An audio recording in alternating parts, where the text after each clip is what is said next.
हर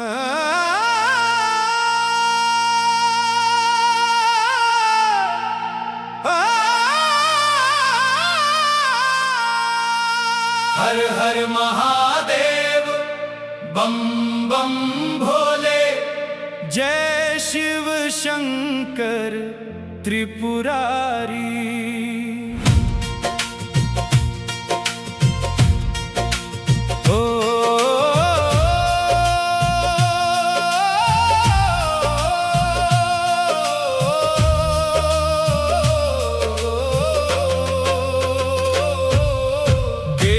पत्ता गंगा जल चढ़ावो, रखव मोर लाज है गिरधारी।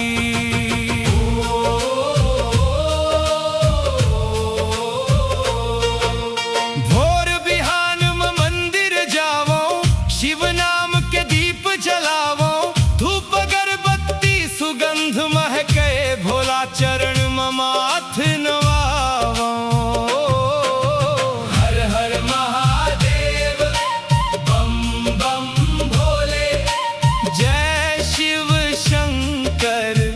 त्रिपुरारी बेल पत्ता गंगा जल चढ़ावो, रखव मोर लाज है गिरधारी।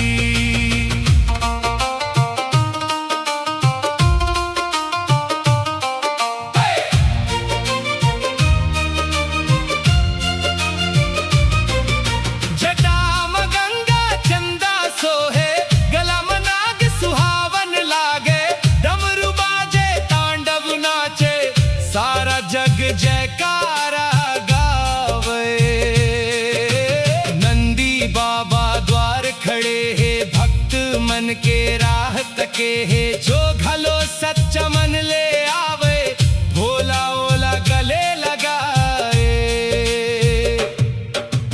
दूध दही और शहद चढ़ावो, फल फूल ले पूजा सजावो।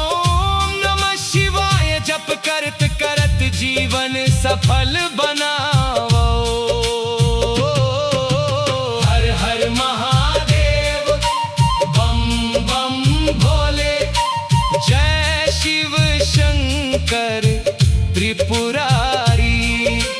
बेल पत्ता गंगा जल चढ़ावो, रखव मोर लाज है गिरधारी।